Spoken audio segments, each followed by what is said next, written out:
again. It's me. I've been thinking a lot. I was in the shower, so of course I have way too much on my mind right now. I just wanted to get some thoughts out about like escapism and how it's kind of shaped me as a young kid to recent adult. I figured that having this out would kind of answer some questions for myself. It's kind of like the way I'm going to be formatting this from now on is kind of like an ongoing conversation with myself. So this is going to be a video to my future self, just like in case I need to come back and talk about or think about why I am the way I am, I guess. So, I dealt with a lot of mental illness problems when I was much younger, ADHD for sure, and then through that, the anxiety and then depression. But in the beginning, I spent a lot of time on the internet, of course. This was early 2010s, I'd say. Yeah, that's pretty much when we got hooked up to the internet. It was all really new to me. I was finding new things every day, pretty much. YouTube was a big one, of course. DeviantArt, of course. Just art communities for sure. Back when I was still drawing with a mouse, and I was really bad at it, or I was uploading art that I'd drawn on my sketchbook, and like getting a lot of attention actually for what it was. Like I had, yeah, a good amount of fans. Well, not like fans, just people who enjoyed my stuff, which was like really nice for me. But it also brought me into and kind of encouraged one thing that's really important to me, and that is Sonic the Hedgehog. That whole fandom and all of that was a big part of how I coped with a lot of my stuff. So through talking about like why he was important to everyone and drawing him with his friends and watching gameplay of the games that we didn't have money for me to have, yeah, all of that was a big part of like the whole me reaching out into the world and finding something worthwhile in it, and that continued up until middle school for sure. There was a slight moment where I was like, maybe I'm not being normal with this and I should stop, but that didn't last for very long because he was pretty much all I had. When we were, this was pretty much during the time in which we were setting up the restaurant, and my parents were busy all the time. And it's nothing against them. Like, I know we were all really busy and trying to set up and, like, not having that much money. And we had just bought, like, we've tried to mortgage this house and everything. And, so I was kind of left fully to my own devices. I had Khalil, of course. We weren't as close back then because we were just, like, two shitty kids. And I was completely slave to my impulses, which usually acted out in destroying things because I had no outlet at all. So, so I got my first tablet at age 10 or 12, I'm not quite sure. It was around that time, and that kind of pushed me fully into, using my art as a outlet of very much drawing what I was feeling, drawing things that I wish I had, like friends and a good support system and that kind of thing. And I think that is kind of like it's both it was both the reason I had to do this and also the result. I started being really interested in this kind of thing because I loved my first real fandom, I guess fandom, was, of course, mythical creatures and dragons and all these amazing stories about people doing these amazing things, and usually they came from very humble beginnings. It was always the underdog or this person who never knew that they had this power in them, and mostly young girls, of course, because that's what I viewed that I was, and like there was much more of a escapist fantasy that way. But they were always like turned out to be like generals and fighters and winners, and that's kind of what pushed me into escaping. I wrote a lot of poetry back then because I was very alone and depressed, and but the emergence of the Sonic fandom and just being able to like find a support system. It wasn't a good one. I wouldn't say that people that I met through that were good people, but it was what I needed, and it was what helped me cope with all of this very much like betrayal and neglect and anger at what I was not able to have in my life. Um, uh, and it's so, and I was completely into these things. Like, I didn't have much of a personality outside of just really caring about these cartoon characters and what they were doing and like their relationships, and I was very much into I guess it could have been my gay awakening for sure. Shipping these characters together, two male characters who were rivals but obviously still cared a lot about each other because they worked together and supported each other, and I think that was kind of like I kind of like projected quite a lot into these characters, and I drew a lot of it, quite a lot. I'm not gonna say what the ship was, but you can probably tell based on like the person that I am and like who I am as a person now. Um, and yeah, it was kind of this way of me finding myself through people and places I could not possibly reach, and like, and it was important. It was so important that I got that, in and if there had been another way of me being able to do this with other people in my community and all this stuff, but everyone else was too busy worrying about like makeup and stuff. Like, I didn't understand any of that at all. Like, legitimately, I had no idea what the deal was like with just caring so much about the outward appearance when my inwards was so lacking, and I was like, it never really seemed like a priority to worry about my out presentation and how people saw me, and then I cared a lot about it, and then I got anxiety, and then I got depression because no one liked me. I was not a likable kid, and it's not because I wasn't like friendly, it was just because I acted out and was not a great student and didn't know what I was doing, and so through that kind of regression, I kind of fell further into it, the coping, that is.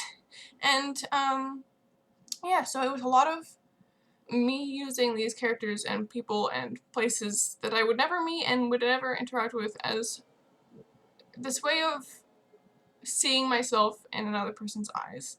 To these people, to these imaginary people, I was worthwhile, I was amazing, I worked hard, and I got everything I wanted, and that's really what like shaped my self-worth, and me thinking that I am worthwhile and important and deserve everything I wanted. Um, and it was hard to let that go, so I didn't. And even like, I tried to take a break from it in middle school because something in me, probably my insecurity, was like, no one else is responding to this, you are alone, and you're being ridiculous. So I tried to take a break from it, but I was just miserable then. I had nothing. So I dipped back quite a bit into it after my huge breakdown in middle school that no one saw. It was, grade 7 was rough, pretty rough for me, because I was trying really hard to be acceptable. I was trying really hard for these people to like me and want to be my friend, and think that I'm a good person with interesting ideas. Of course, I didn't have any because I was in grade 7, and no one has interesting ideas in grade 7. But it was really important to me, especially since I've always been an outsider, and I guess I don't regret what I did. I don't regret changing so harshly, because yeah, I definitely surveyed myself a lot more. I really was overwhelmed by depression and anxiety, and my ADHD did not fucking help that shit. I will tell you one thing, it was so hard to not know why everything was so hard.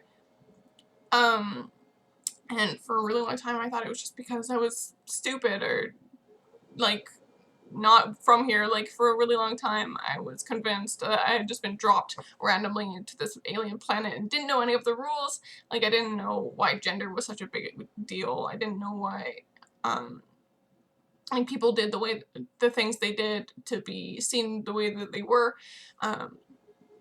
Makeup was a failed, a very much failed. I'm skipping over my words because this is really the first time that I've processed these ideas and feelings without my therapist. Yeah, so makeup was a really big failure. I didn't know how to do it, and I was bad at it, and my skin tone was a fucking mess, so that never worked out. But yes, and then when high school happened, I was thrust violently into Homestuck. Well, it was before that, but no one gave a shit before that. So I was thrust violently into Homestuck. It was my big, I guess we'd call it a hyperfocus, because that's really what it was. It was just completely nothing else was important to me. I met so many new people. I roleplayed on all these sites. Nothing gross, but just like pretending to be a person that I wasn't for the sake of creating these stories with other people. And mostly it was anonymous, but I gathered a very large friend group from these role plays, and I had so many friends, and we all cared about the same things so much, and we had always had so much to talk about because the comic was being updated pretty much every day. And I kept these friends. Most of them I still talk to, and other ones I've reconnected with because we've like either the comic kept updating or we just found other things to talk about that were just as important. Like we found other things, and of course there's always going to be problems. I was not a smart kid. I didn't know when to stop, and I was kind of really wrapped up in myself due to all the problems that I was having. So it took me a really long time to find out how to kind of be a human being and not just a victim of all of the bad things that were happening or the bad things that I was making up for myself. Not exactly making up, but like anyone with a mental illness will tell you that their world is much different than the world of someone without a mental illness. It's very hard to get past how your brain tells you that things are. And so it wasn't that these bad things were not happening. It was that I was reacting to them much worse than like a person with no mental illness would have. And it really wrecked me for a really long time. I was a shell of a person for years, and I'm pretty sure most of my friends could see it, at least the ones in real life. And because the internet, I had this wild, amazing I had creativity and I had drive and I was creating so much and I had all these ideas, but they had nothing to do with my schoolwork or the people I was interacting with in real life. So these people, I had nothing to connect with them with, and so I'm sure that to them I seemed crazy or idealistic in some ways, but it's really important to find things that are important to you. It's really important to find passion and ideas that you wouldn't have interacted with otherwise. Like the internet opened my mind to a lot of things. It was through the internet that I finally had a word for what I was. Transgender. I would have just struggled with this for my whole life otherwise. I wouldn't have known that. I wouldn't have met the amazing people that I've met. I wouldn't have known that I'm transgender and a man and like, and it's not because the lack of feeling, it's because I didn't have the word for it, and I would have just struggled alone with these feelings forever and probably taken my life. Like, that's the line. That's really the line. I've become so strong and confident, and I've found so many people who are supportive, especially in real life too, because I've actually started putting myself out there, and it's really nice to finally be the person that I've always been, but accepted for it. Because everyone's crazy now. I'm just a trendsetter crazy person. God, and I guess what this is really, I guess it's kind of a confession. I don't know what for what or to who, but probably to my future self, just to be kind of like, I've made it this far and I'm so thankful, and I'm still really into Sonic the Hedgehog, so you can't stop that at all. So you're just gonna keep being into Sonic the Hedgehog forever. Sorry, that's so hard that you're always gonna be into Sonic the Hedgehog. It's really hard that you found this amazing thing that helps you so much and it's just really nice to, because it's so, I don't know how to explain the feeling of being able to express yourself in ways that is looked down upon, but it's just, I have no words for it. These the characters have become such a big part of my life. I would not be the same person without them, and I probably wouldn't be alive at this point. Sonic the Hedgehog was my best friend up from early middle school up until like junior high, at least. Like early middle school till like freshman year, pretty much. He was my best friend, and he told me that, well, not like he still told me things because that's stupid, but like his ideals and the way he carried himself and the way he cared about his friends very much impacted me, and I saw a lot of myself in him, and I see a lot of him in me now.